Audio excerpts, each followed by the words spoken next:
Please help support the channel by visiting our Amazon store for items like the G7X Creator Kit, perfect for YouTube vlogging. Affiliate link below. Hey, what's going on, everyone? My name is Matt Jarbo. This is 3 Buck Theater, and I know I'm a couple days late on this information, but I have a newborn, and it's been kind of throwing off my schedule. So I still want to talk about this because I'm a little bit worried about the future of Justice League. So over the course of this past weekend at the Brazil Comic-Con, there was a big DCEU announcement at a panel there, which I just want to say, as a person who goes to Comic-Con every single year, as a person who fights to get in Hall H and this year was screwed out of the Warner Brothers panel, I'm a little bit ticked off that this particular announcement happens in Brazil. I'm just saying. I'm a little bit biased, I'll fully admit, okay? I'm an 18-year veteran of the San Diego Comic-Con, so when big announcements like this are not made in my beloved Hall H, I get a little jelly. But that being said, this was a pretty big bombshell where they laid out their future of films, saying here that Wonder Woman 2, Aquaman, Flashpoint, Justice League Dark, Suicide Squad 2, Shazam, Batgirl, Green Lantern Corps, and The Batman were on the list. Now, what's missing from that list? That would be Justice League 2. And a lot of people are, you know, a little bit kind of concerned about that because we just had Justice League come out. It's crossed $600 million worldwide, which, if I recall correctly, was the number that was given out by Warner's as what it would take to be successful, like what it would need to break even, I should say. Now, we know that Justice League is not going to break $1 billion. There's no way. It might taper out with like maybe 700 plus million, plus whatever you get on home video sales, things like that. But it's not going to do what Batman v Superman did. It's not going to do what Wonder Woman did. And Warner's at this point has admitted that they are restructuring things. So they might have pulled Justice League 2 from the docket as a way to just go back and kind of restructure the DCEU and then come back to it later on. I'm just going to be honest here. I really think that is a huge mistake.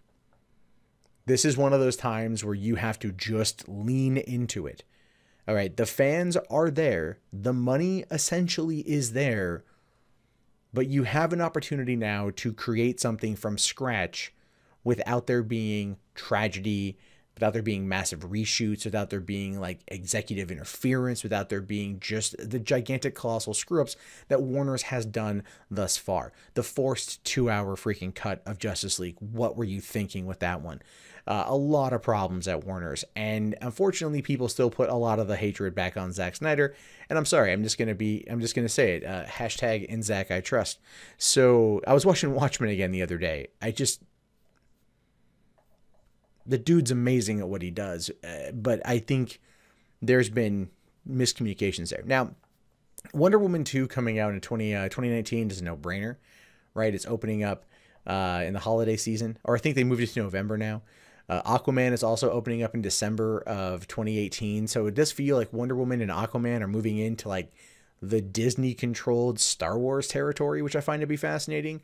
Flashpoint, no release date on that yet. We know that it's probably going to be a restructuring of the DCU. That's probably going to be the restructuring. That's probably going to be the introduction of Justice League Dark.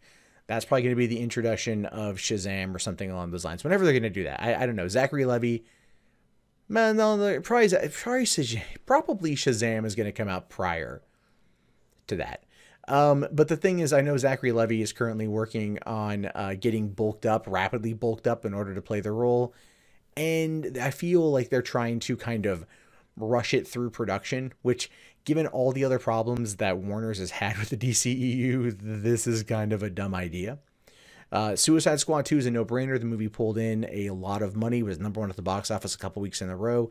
The soundtrack was like the top-selling soundtrack for like a month when it came out, because it's a good soundtrack too. Granted, I will say this, though, the movie was kind of built around the soundtrack, so to speak. At least that's what it feels like after the fact.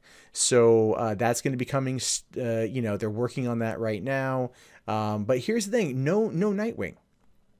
No Nightwing in this list. We know that Chris McKay is directing Nightwing. He did the Lego Batman movie earlier this year, and he's working on that right now. So I don't know why that wasn't listed on here. Batgirl, Joss Whedon, still working on it, probably as payment for finishing up Justice League as quickly as he did, despite its many flaws that I do blame Joss Whedon for.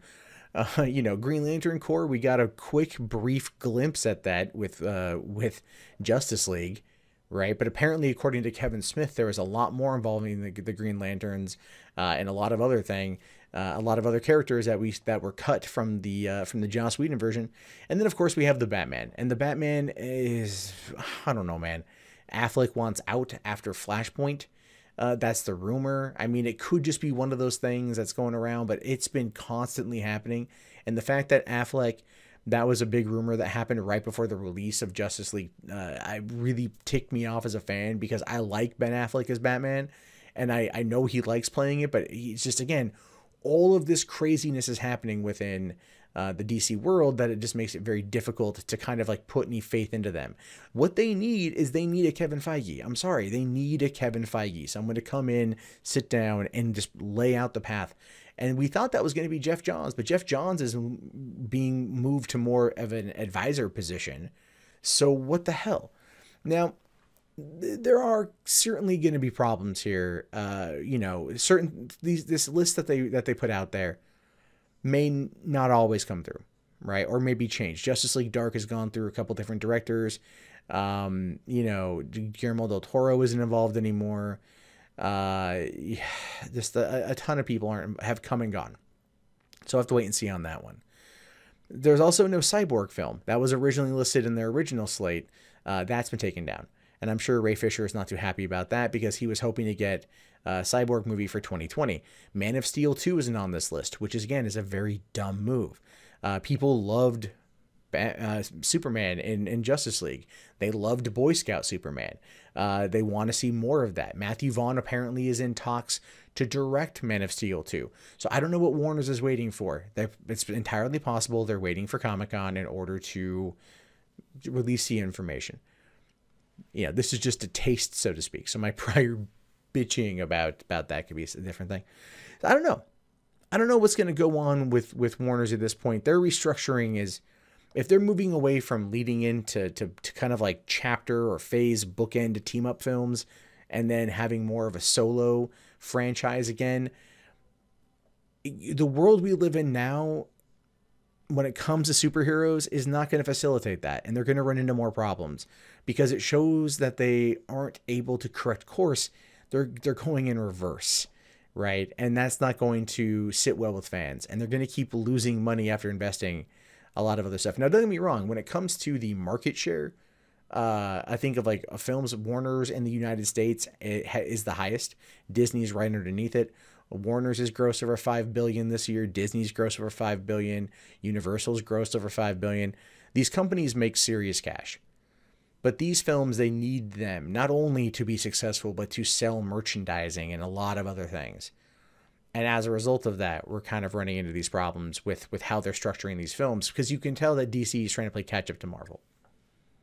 And they just keep spectacularly failing because they don't trust themselves. And that lack of confidence is showing, heavily showing. And I'm not saying I could come in there and make it any better. I have no idea. But I do legitimately feel that they should not back out of where they were going. And you could agree or disagree. In fact, I really want to hear your thoughts on this one. So go ahead and let me know in the comments below. My name is, of course, Matt Jarbo. This has been $3 Theater. I'll talk to you guys later. Have yourself a fantastic day. Oh, yeah, if you haven't already, thumbs up the video, subscribe, check out everything else on the channel. And you guys have a good one, and peace out.